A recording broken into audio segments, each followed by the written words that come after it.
Just to introduce ourselves, my name is Greg Wall. I'm Ed Wall. And our project was called Bountiful Chalet, and our team name was called Monumental Development. So Bountiful Chalet is an assisted living community with 114 units located just on the border of Centerville and Bountiful in Davis County. It's just over 75,000 square feet, and we plan for it to be the first LEED certified assisted living facility in the state of Utah. The market, we did some extensive market research and found that within a 3-mile radius, unmet demand was 128 beds, and within a 5-mile radius, 200 beds. And that's current demand, and we believe that demand will continue going forward as the baby boomer population ages. The site itself that we selected is 3.07 acres. It's on a heavily traveled main street with near proximity to an apartment complex that reserves 96 apartments for age 63 plus seniors, and we believe that assisted living is an excellent use for the site. As far as the operations go, we're in negotiations with Western States Lodging to do a master lease, and they are the largest, one of the largest providers of assisted living in Utah. And the financials make a lot of sense for everyone. The after-tax cash-on-cash is 14%, the levered IRR is 28.9%, and the unlevered IRR is 12.6%. So the feasibility of an assisted living facility is determined by looking at a market area and studying the demographics, supply, and demand. In the 3-mile radius, the market area consists of the cities of Centerville, Bountiful, West Bountiful, and Woods Cross. And the 5-mile radius adds the cities of Farmington and North Salt Lake. To determine if there is qualified demand in the area, we have to look and make sure there is sufficient income, a strong 75-plus population, and a need for care. For the sufficient income, we needed to know how much a resident would need to earn annually to be able to afford care at our facility. Using the same method of market feasibility companies throughout the nation, we determined, based on a $3,500 monthly rent and a tax bracket of 15%, that the minimum pre-tax income would be $49,412, and that's income from Social Security, investments, pensions, etc. That income can be reduced, though, based on the sale of a home. The proceeds are placed into an annuity for 12 years at the 10-year T-bill rate, and that annual income stream, is used to offset the minimum pre-tax income, bringing us to a total annual income requirement of $30,828. The GIS software program we used provided the information that 75-plus individuals in our area, median household income for those would be just over double the minimum requirement. In fact, the median household income and median household values are significantly higher in our market area than in Utah, Davis County, and even the U.S. Medicaid is another way to pay for assisted living facilities, but typically only covers long-term care at nursing homes. So while there are Medicaid waivers available, qualification is difficult, and so we didn't include Medicaid recipients into our demand pool. The population from our GIS program is shown above, and in a phone interview with Matt Mullins, we found that it is actually the 75-plus age group that drives the demand. However, residents will have a primary care provider. It's usually the adult child and typically the oldest daughter. And so having a strong 45 to 64-year-old demographic is important for the sustainability of the population, senior population, which in our market area was strong. Finally, the need for care. Those 75-plus income qualified individuals are reduced down to those that live alone, at 48% according to the U.S. Census. Further reduced by those requiring assistance with activities of daily living, which according to market research companies was 24%. Bringing the total demand in the area in the 3-mile radius to 554 beds, and in the 5-mile radius, 674 beds. Finally, the next step was we surveyed the assisted living facilities in the area and found that the occupancy was 95%, and even more impressively, 96% in the 3-mile radius. According to Jorgensen Appraisal, Any occupancy above 90% will encourage new construction. Finally, the licensed beds were found on the Bureau of Health Facility Licensing website and were used to determine that the total unmet demand is 128 beds within a 3-mile radius and 200 beds within a 5-mile radius. We decided to focus our site selection search on Centerville and Farmington, and it's because we noticed that they seemed underserved from a supply perspective. And when you look at the number of beds per 1,000 people of population, it's much less in Centerville and Farmington than other municipalities in Davis County. And so we wanted, instead of just telling you about this site, to show it to you. So this is a Google Earth presentation.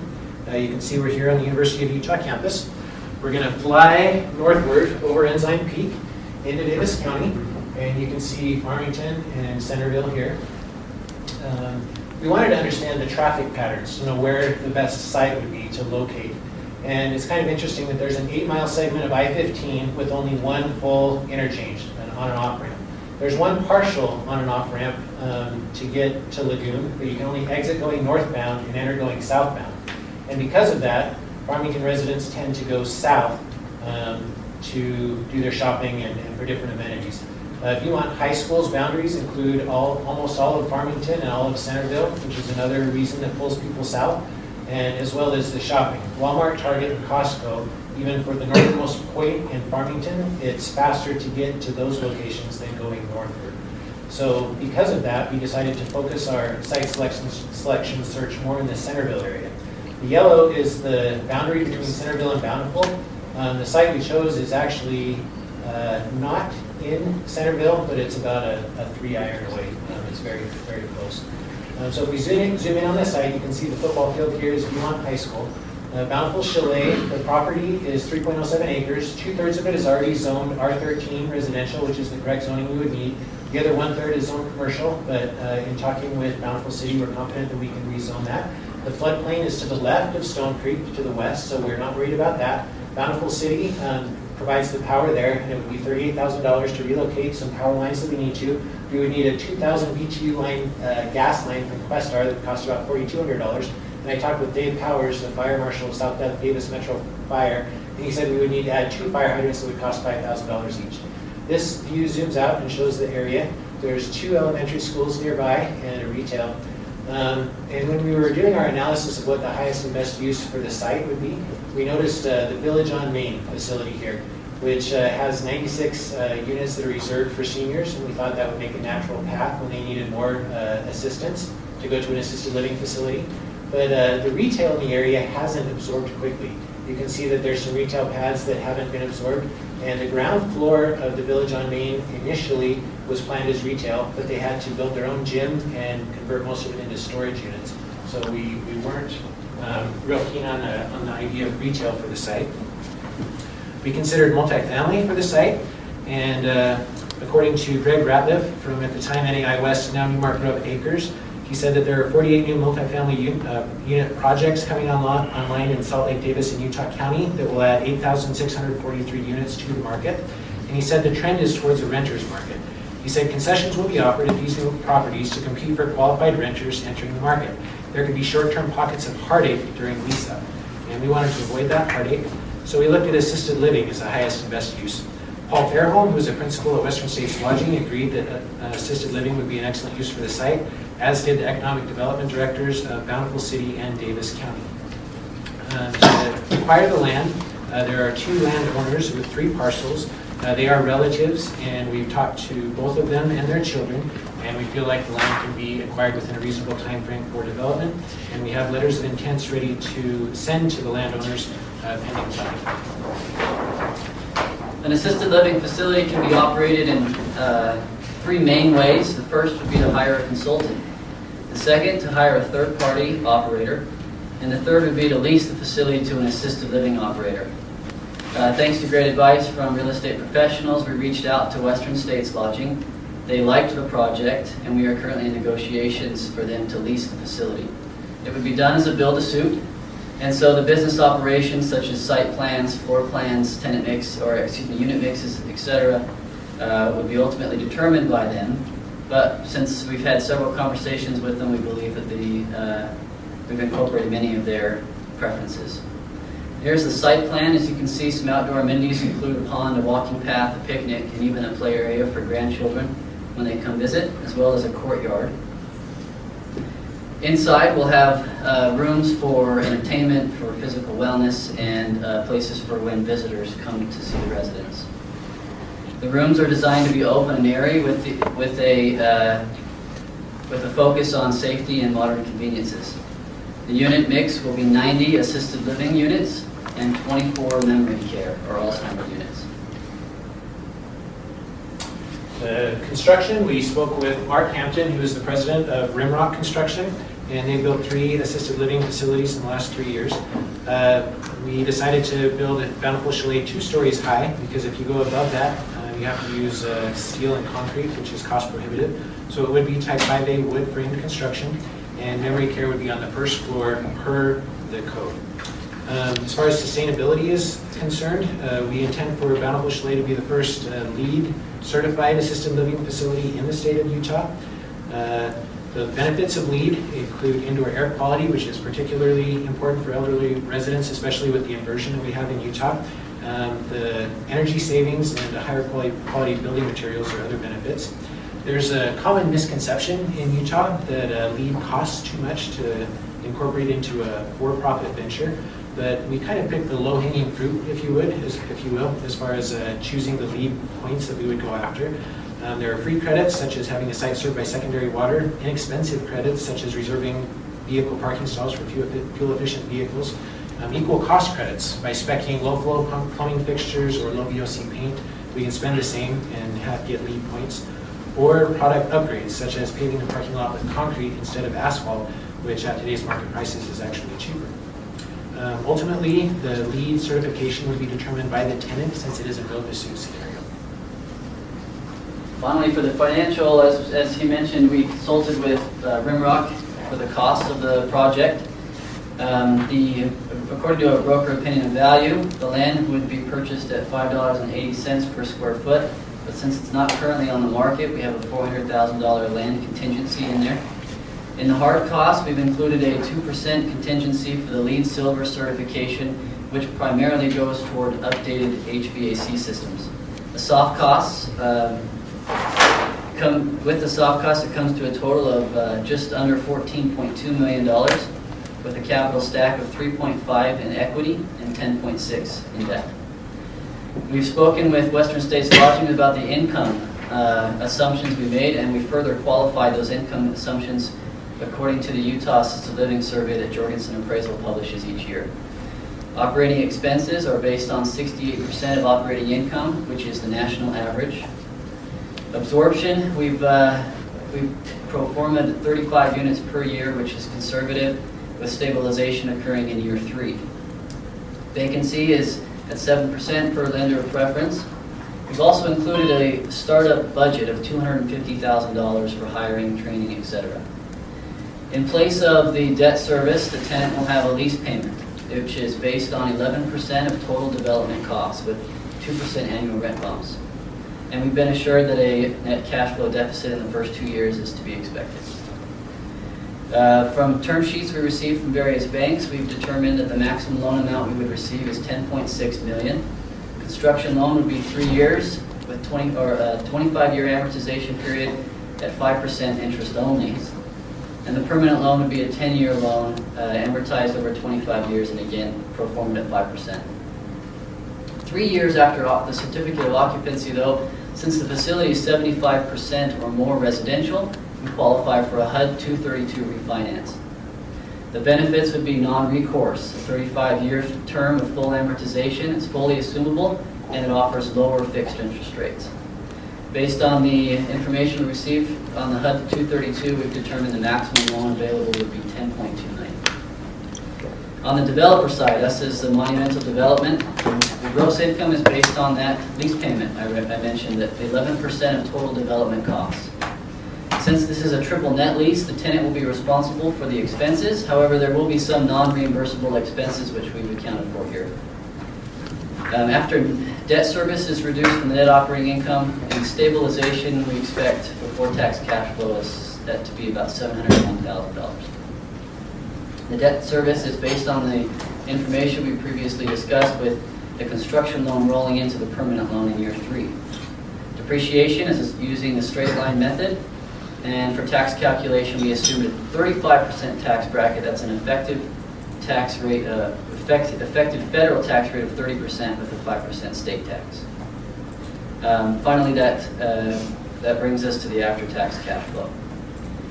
On the investor returns, if you remember, that's the income is based on a percentage of total development costs. Build-to-suit developer locally, large developer, looked at the project and told us that we should expect an 11% return on as a percentage of total development costs, which would provide a 19.8% cash-on-cash return at stabilization and a levered IRR of 28.9, unlevered IRR of 12.6. In year 10, when we sell the property, we anticipate a net cash of just under $12 million. So, in conclusion, the Bountiful Chalet project makes a lot of sense for everyone financially, both the tenant and the developer and the investor. We believe we've really attained the highest and best use for the property. Compared to multifamily, assisted living can have 3 times the density units per acre. You can charge almost 4 times as much rent per unit and build only half of the parking stalls. The probability of development is high. We're in negotiations to do a master lease with Western States Lodging, and we've talked and contacted the landowners, and we're taking a practical and cost-effective approach to sustainability. So with that, we'd like to open it up to questions and answers. And I'm sorry, I'm going to interrupt for just a moment because I've committed a bit of a faux pas, and we need to adequately introduce our sharks. Just so you know, anyone is open to ask questions, but specifically we have 4 people who are here to evaluate the feasibility of this deal, and I've told them to be ruthless. So we have with us today Don White, who is experienced in master plan communities. He was formerly with Kennecott, Rio Tinto, and Daybreak, but he's now started his own elevated realty solutions. And not only that, he's former chair of the ULI board and very actively involved in both the MRED program and ULI Utah. Brian Wrigley is he's educated from the U, an undergrad in economics from the U, but then a master's in real estate development from Columbia, and he was formerly with Wasatch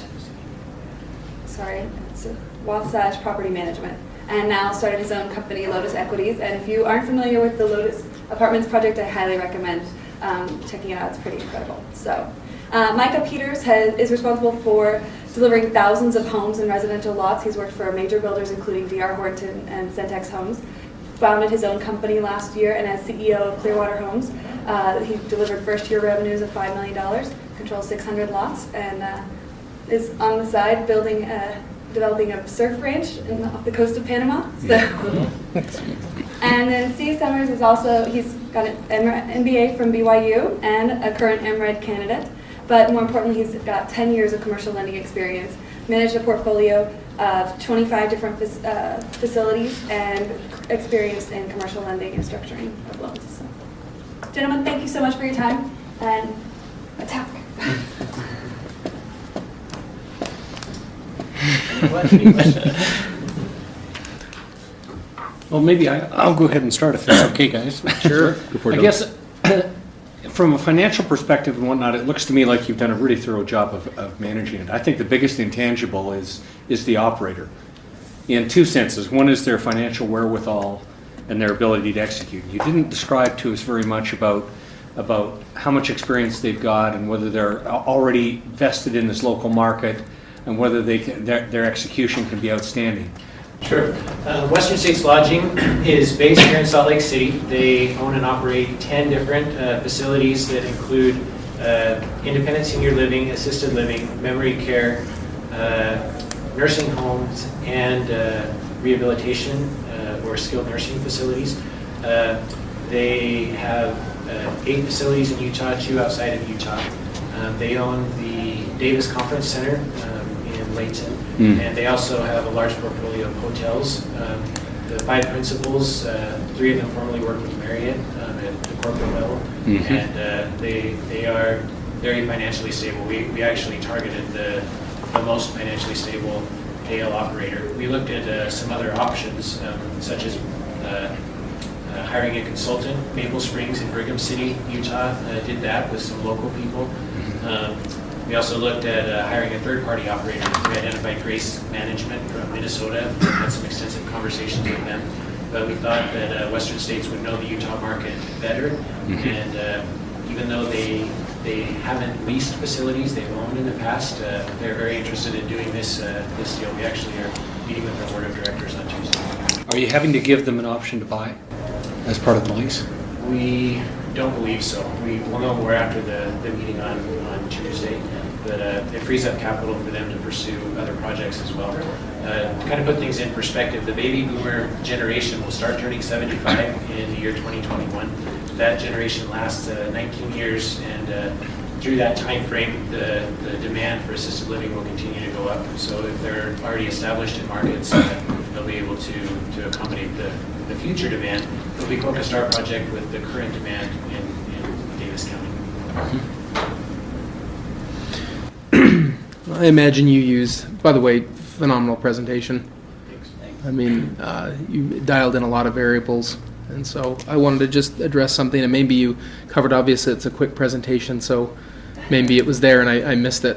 I'm a slow study, so I'm trying to figure this out.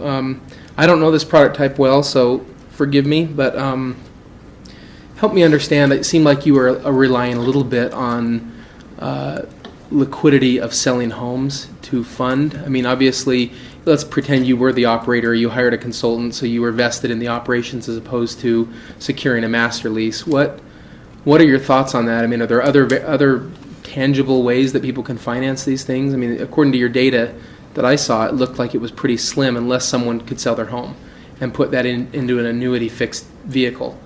So what's your thoughts on that? I mean, what are you seeing when the homes are not selling? How do you fund this?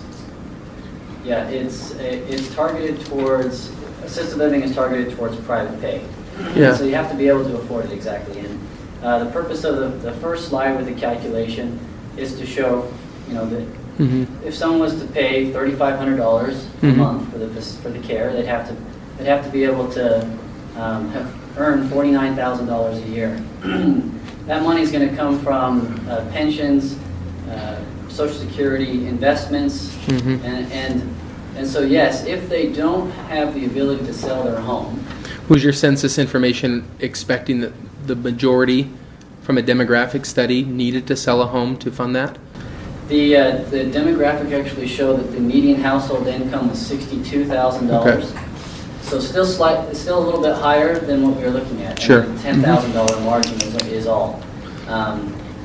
But in our area, in that Centerville, Farmington area, most of the seniors do own a home in our area, and according to when a market feasibility company looks at an area, they reduce the sale of the home by 20%, assuming that there's a piece of that that's still mortgage.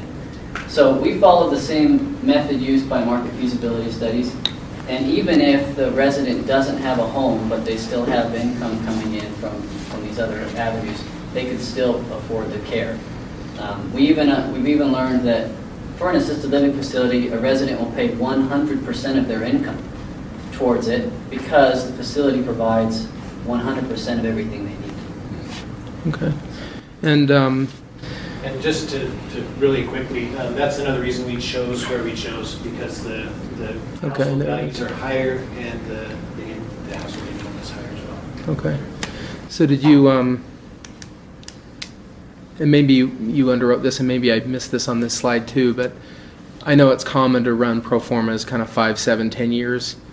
Did you look at a Western States solution where it was more of a merchant build strategy, where you hired a consultant, you got it leased up, you got it stabilized, and then you immediately sold instead of running it for 10 years?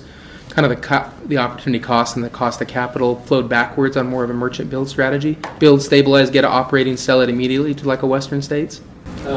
We looked at several different options. We actually contacted Mark Dunn. He's an interesting story. He's from Brigham City. He was a quarterback for the Kansas City Chiefs. Now he operates about 3,000 assisted living facilities on the East Coast. but we felt that the HUD 232 loan really offered our Sure. best option. Lock in the low cost of capital today, and then Yeah, usually the HUD 232 is about 60 to 200 basis points below market. Mhm. I actually talked with John Raycraft from Greenwood Capital in Denver, who has done several HUD 232 loans in Utah.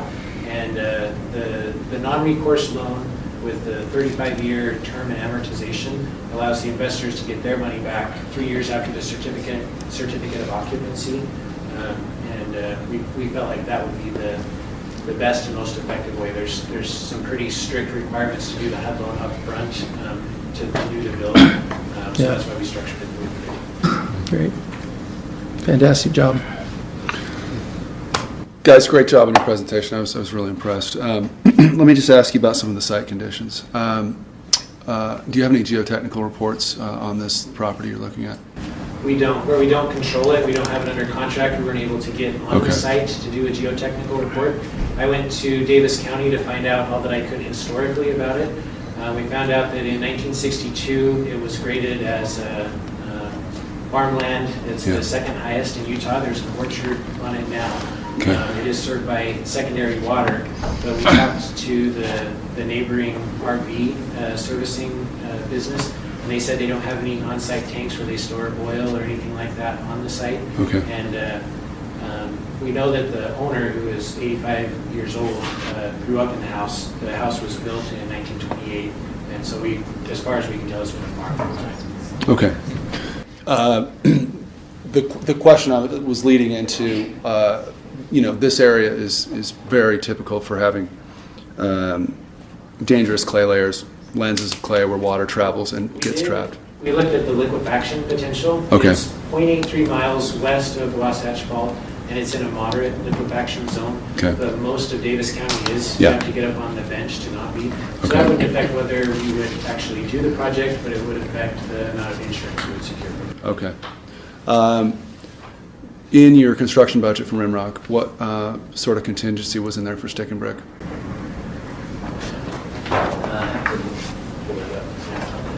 And the reason I ask this is in our organization in the last 60 days, we've taken an 8% increase in cement and a 10% increase in lumber.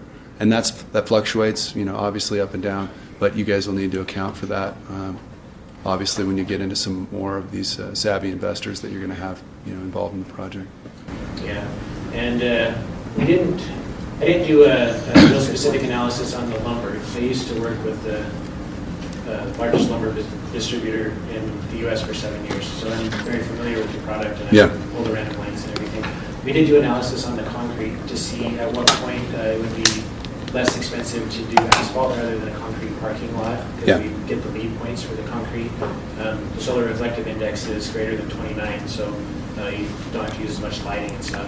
And we found the sensitivity, and the concrete could go up about 20% and still have it be cheaper than asphalt. So, Okay. but as far as the budget contingency, I'll let you speak to that. Yeah, as you can see, we don't have a budget contingency for that. We do have put in there for LEED Silver certification of 2%, which is $171,000. Since it is a tenant build to suit, I suppose that if we got to a point where we were going to have some significant vertical construction cost increases, we could be able to use some of that contingency and scrap the LEED part of it. Okay. Yeah, but we would still work to go towards LEED standards. In respect to deal structure, can you have a lease signed with substantial deposits with the operator in advance of the land acquisition? Again, we'll probably know more on Tuesday when we present this to their board of directors, but our plan would be to, as long as they approve the site we've chosen, get it under contract and give ourselves time to finish the due diligence that we haven't already done, and make it binding. We don't want to go through with the acquisition and have the tenant decide that that's not a site they're interested in. Right. Just as a piece of advice, these operators are highly sensitive to political trade winds that affect Medicare and Medicaid and such, and they left many very senior parties standing in the recession with sites that they had purchased and begun development on. A lot of those sites did convert to townhome sites and such. So in terms of the contracting side of this thing, with those operators, you guys cross your I's or you cross your T's and dot your I's. Yeah, thank you for the advice. We appreciate that. And that's one of the reasons why of the 5 senior care types of facilities, we chose to only have 2 in this building because they're not dependent on Medicaid or Medicare. And we thought that lowered our risk as well. Yeah. One last question. The quality of the competing beds, you guys showed us a great graphic on your competition there and the availability of beds. Talk to me about your price for a room versus theirs and the quality of that space, the sense of arrival, the welcome space for families and visitors, ease of parking, that kind of stuff. Yeah. Most of the competing facilities are established. They're old. They were built around the Fairview Hospital in central Bountiful. And the closest to the quality that we propose to build is actually run by Western States Lodging. But with the design, it seemed like every assisted living facility was the white fluted columns, colonial look, and we wanted to do something that was more alpine. And so with the design, we wanted to make it look like it was something you might see in Switzerland. The entryway has timbers and it's open, inviting with large fireplaces the way that we planned it. But we really focused the location on a place that's easily accessible and close for relatives to go. So high school students on their way to high school can stop and walk away and see their grandparents. When people are doing shopping, it's convenient and easy to stop and see. And we didn't budget a lot for marketing because we budgeted more to be located on a really main street. There's 13,300 annual average daily traffic on that street. The only streets that have more traffic are feeders to on-ramps onto I-15 and US 89 and State Road 68. So. I'm sorry, but we have about 60 more seconds and then the next deal is to go. So, Okay. First of all, nice job in your presentation. I think you guys did a very thorough job in explaining the market and the demographics and the pro forma. What's your intent on financing? Are you looking at going straight into the HUD 232 or to do the construction? Program, you can do a 40-year term and amortization up front, but it's very demanding. So we're planning on doing traditional financing and construction rolls to a perm. And that's how we pro forma it. If we get the time, we can adjust that when it comes. So strictly from the financing standpoint, the key with getting these financed, is the depth and breadth of the operator. So that's going to be key, first of all. Second of all, is also looking towards a sponsorship or a guarantor. Is the intent to have who's ever the operator put in their equity in, or are you going to go out and get investors? And where's the sponsorship going to be held? We actually are in negotiation as well with on a realistic standpoint, we're in negotiations with the local large developer who would be the guarantor side of it. So we're bringing the developer, the large build-to-suit developer, together with Western States. Okay. We done? Okay. From a financing standpoint, it's been about 8 years since I last financed one of these. It is a specialized field. It's a little different than most income-producing properties because you have the operational component to it. So the operations is very key. You'd probably be a little bit more conservative, probably a lot more conservative than a typical multifamily deal, I think, where if you had the right sponsorship and the right operator, 25% equity. If true cash equity sounds about right, and probably around 65% LTV is kind of where I'd be. On a debt yield perspective, I think where your pro forma looks is good. I think that was above a 13. I had a question with the annuity thing. I wouldn't put a lot of weight from a lender standpoint on that annuity piece of them selling their home.